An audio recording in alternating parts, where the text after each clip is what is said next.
news update on top Accolade News. We have a world in motion tonight. Cuts are defining the limits of speech. Governments are bending under pressure, and the nations are rewriting the rules of survival. From Australia's High Court to China's workforce, from Moscow's rebuild tour to England's march to the World Cup. Here's the global rundown.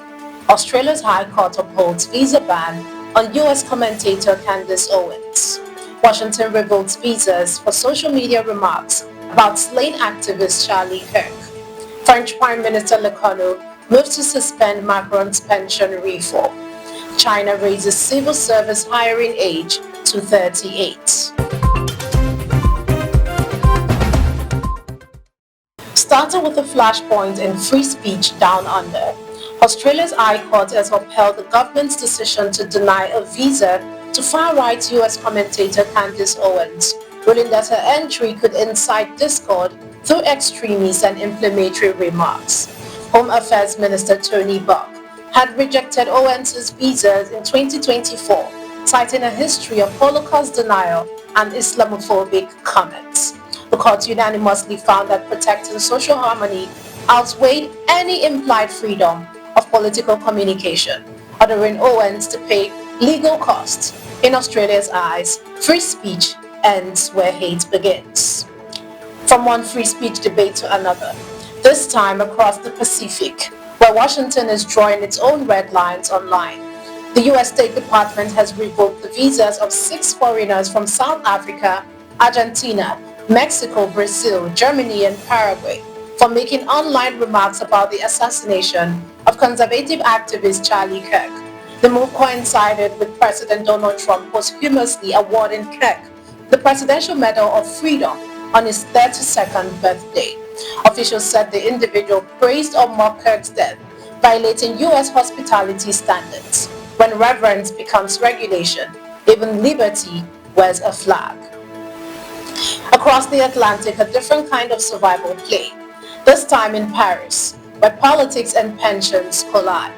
French Prime Minister Sébastien Lecornu has announced plans to suspend Emmanuel Macron's contentious 2023 pension reform, which raised the retirement age to 64 in a bid to survive crucial no-confidence votes this week. Facing a divided parliament and mounting public anger, Lecornu said the suspension would last until the 2027 presidential election, costing up to 1.8 billion euros by 2027. The move signals Macron's attempt to preserve political stability after months of turmoil and resignations. France is no stranger to revolt, and this retreat proves it. In Asia tonight, one of the world's biggest economies is quietly rewriting the rules of age and ambition.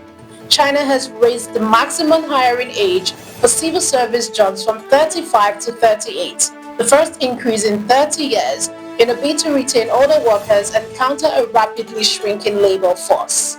The new rule also extends eligibility for applicants with advanced degrees to 43. Authorities says the move aligns with gradual retirement age reforms as the country braces for a future where 40% of its population will be close to 60 by 2035. Beijing's bureaucracy is getting older by design and for good reasons. You're watching the Global News Update on Top Accolade News. Do stay with us. Still to come.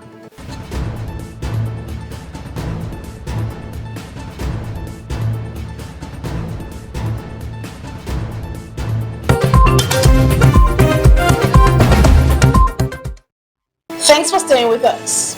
To Russia's loud defiance, Russia has dismissed US President Donald Trump's warning that fuel shortages signal an impending economic collapse, insisting its domestic gasoline market remains stable. Deputy Prime Minister Alexander Novak said on Wednesday that production and consumption were balanced and that the government was ensuring steady supply. The rebuttal follows Trump's public criticism of President Vladimir Putin's handling of the Ukraine war and Russia's economy. In Moscow's defiant tone lies a message to Washington that the Kremlin won't run out of fuel or fight anytime soon. From political firestorm to literal ones, a deadly blaze in South Asia exposes a nation's industrial scars. At least 16 people have died after a massive fire ripped through a garment factory and adjacent chemical warehouse in Dhaka's Mirpur district, with authorities warning that the toll could rise as bodies burned beyond recognition await DNA tested. Fire officials says most victims likely succumbed to toxic gas after being trapped behind a locked rooftop door.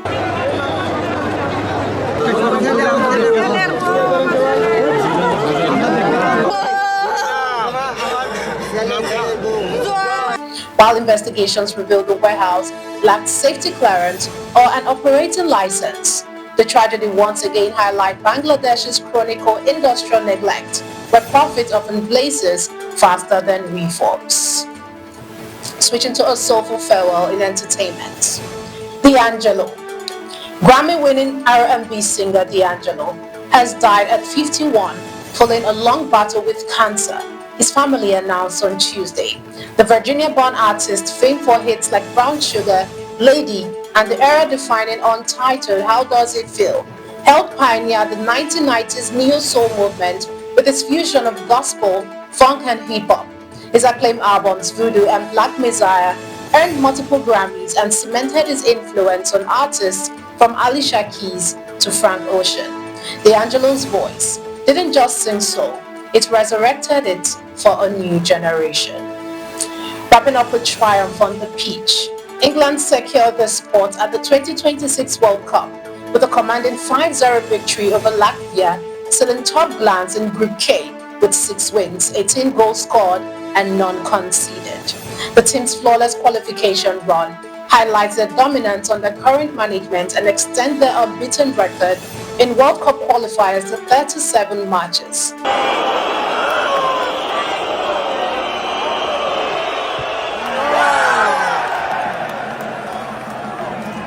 For England, qualification is routine, but greatness will be defined only on the world stage. From court redefining speech to nations rewriting their futures, tonight's stories remind us that power is never static. It shifts, it bends, and sometimes it burns. For Top Accolade News, I'm Ojorume Okocha. Do have a wonderful day and keep watching the global news update on Top Accolade News.